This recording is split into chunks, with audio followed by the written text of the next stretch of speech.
ನಾಗಸಂಪಿಗೆ ಗಿಡದಲ್ಲಿ ಒಳ್ಳೆ ಸುವಾಸನೆ ಭರಿತ ಹೂಗಳು. ಸುಮಾರು ವರ್ಷ ನನಗೆ ಇದು ಎಕ್ಸ್ಪೀರಿಯನ್ಸೇ ಆಗಿರಲಿಲ್ಲ. ಮೊದಲನೇ ಸಲ ಇದ್ರ ಸ್ಮೆಲ್ ಇದೆ ಅಂತ ಗೊತ್ತಾಯಿತು. ಗಿಡದ ಒಂದು ಕಟ್ಟಿಂಗ್ ಹಾಕಿದರೆ ಗಿಡ ತುಂಬ ಚೆನ್ನಾಗಿ ಬೆಳೆಯುತ್ತೆ. ಇದು ಟಿಕೋಮಾ ಗಿಡ. ಇದ್ರೊಳಗೆ ಸಣ್ಣ ಸಣ್ಣ ಹೂಗಳು ಬಿಡುತ್ತೆ. ಸಣ್ಣ ಸಣ್ಣ ಪಕ್ಷಿಗಳಿಗೆ ಈ ಹೂ ಅಂದರೆ ತುಂಬಾ ಇಷ್ಟ. ಮೇನ್ ಯಾವ ಪಕ್ಷಿ ಇಷ್ಟಪಡುತ್ತೆ ಗೊತ್ತಾ? ಸನ್ ಬರ್ಡ್ ಅಂತ. ಸೀಡ್ ಬೋರ್ಡ್ ಎಲ್ಲ ತುಂಬ ಬಿಟ್ಟಿತ್ತು, ಎಲ್ಲ ತೆಗೆದಾಕಿದ್ದೀನಿ. ಗಿಡ ತುಂಬ ಚೆನ್ನಾಗಿ ಸ್ಪ್ರೆಡ್ ಆಗುತ್ತೆ, ಅದರಿಂದ ದೊಡ್ಡ ಪೊಟೆ ಕೊಟ್ಟಿದ್ದೀನಿ. ಇದ್ರ ಸಣ್ಣ ಕಟ್ಟಿಂಗ್ ನೆಟ್ಟಿದ್ರು ಸಾಕು, ತುಂಬ ಚೆನ್ನಾಗಿ ಗ್ರೋ ಆಗುತ್ತೆ. ನೀವು ನೋಡ್ತಾ ಇರೋ ಗಿಡ ಕಟ್ಟಿಂಗಿಂದನೇ ಗ್ರೋ ಮಾಡಿರೋದು. ಇದಕ್ಕೆ ಸಣ್ಣ ಪಾಟ್ ಕೊಟ್ಟಿದ್ದೀನಿ. ತುಂಬ ಭಿನ್ನವಾಗಿರೋ ಅಂಥ ಚಿಟ್ಟೆ ಇದು. ಫ್ರಂಟ್ ಪಾರ್ಟ್ ಅಂತೂ ನೀವು ನೋಡ್ತಾ ಇದ್ದೀರಾ, ಬ್ಯಾಕ್ ಸೈಡಲ್ಲೂ ಕಣ್ ಥರನೇ ಕಾಣಿಸುತ್ತೆ. ಯಾರಾದರೂ ಇದಕ್ಕೆ ಅಟ್ಯಾಕ್ ಮಾಡಿದರೆ ಈ ಜಾಗದಲ್ಲಿ ಇದಕ್ಕೆ ಬಾಡಿನೇ ಇರೋದಿಲ್ಲ, ಅದರಿಂದ ಈ ಚಿಟ್ಟೆ ಬಚಾವಾಗುತ್ತೆ. ಈ ಚಿಟ್ಟೆದ ಬ್ಯಾಕ್ ಪಾರ್ಟ್ಗೆ ಫಾಲ್ಸ್ ಹೆಡ್ ಅಂತ ಕರೀತಾರೆ. ವಾಟರ್ ಲಿಲ್ಲಿ ಅರಳಿತ್ತು, ಮಧ್ಯದಲ್ಲಿ ನೀರು ತುಂಬಿಕೊಂಡಿದ್ದೆ, ಒಂದು ಹುಳ ಸತ್ತು ಬಿದ್ದಿದೆ. ಬೆಳಗ್ಗೆ ಅರಳುತ್ತೆ, ಸಂಜೆ ಕ್ಲೋಸ್ ಆಗುತ್ತೆ. 4 ದಿನ ಕಂಟಿನ್ಯೂಸ್ ಆಗಿ ಹೀಗೆ ಆಗುತ್ತೆ.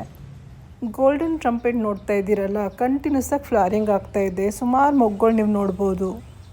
ಸ್ಪೈಡರ್ ಹೈಬಿಸ್ಕಸ್ ಸುಂದರವಾದ ಹೂ ಅರಳಿದೆ ನೋಡಿ.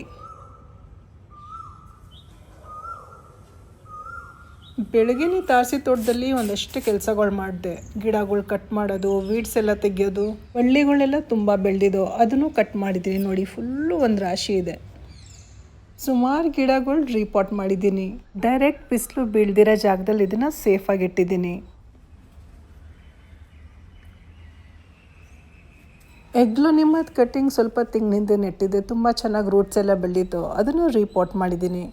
ಅನಿತಾ ಭಟ್ ಅವ್ರು ಕೊಟ್ಟಿರೋ ಅಂಥ ಆರ್ಕಿಡ್ ಗಿಡಗಳನ್ನ ಇಲ್ಲೇ ಜೋಡಿಸಿಟ್ಟಿದೆ. ಇಲ್ಲಿ ಡೈರೆಕ್ಟ್ ಬಿಸಿಲು ಬೀಳೋದಿಲ್ಲ. ಇದ್ರೊಳಗೀಗ ಮೊಗ್ಗು ಕಾಣಿಸ್ಕೊಳ್ತು.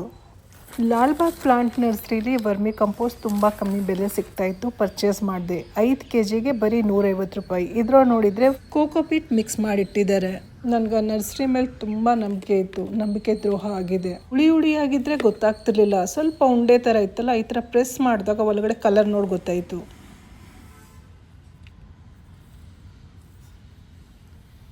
ಒಂದು ವಸ್ತುಗೆ ಏನು ರೇಟ್ ಇರುತ್ತೆ ಅದನ್ನು ನಮ್ಮ ಹತ್ರ ಚಾರ್ಜ್ ಮಾಡಲಿ ಕೊಡೋಣ. ಆದರೆ ಈ ಥರ ಮೋಸ ಮಾಡಿ ಯಾಕೆ ಮಾಡ್ತಾ ಇದ್ದಾರಂತೆ ಗೊತ್ತಾಗ್ತಾ ಇಲ್ಲ. ಮಿಲಾವಟ್ ಯಾಕೆ ಮಾಡಬೇಕಿತ್ತು? ನಾನಂತೂ ನೆಕ್ಸ್ಟ್ ವಿಸಿಟ್ ಮಾಡಿದರೆ ಅಲ್ಲೋ ಕಂಪ್ಲೇಂಟ್ ಮಾಡ್ತೀನಿ. ಆದರೆ ಇಷ್ಟಕ್ಕೆಲ್ಲ ಜವಾಬ್ದಾರಿ ಯಾರು? ನೀವು ಕಮೆಂಟ್ ಮಾಡಿ ತಿಳಿಸಿ. ವಿಡಿಯೋ ಇಷ್ಟ ಆಗಿದ್ರಲ್ಲಿ ಲೈಕ್ ಮಾಡಿ, ಶೇರ್ ಮಾಡಿ. ಮತ್ತೆ ಸಿಗೋಣ ಇನ್ನೊಂದು ಒಳ್ಳೆ ವಿಡಿಯೋ ಜೊತೆ. ಅಲ್ಲಿವರೆಗೂ ಧನ್ಯವಾದಗಳು. Thank you. ನಮಸ್ಕಾರ.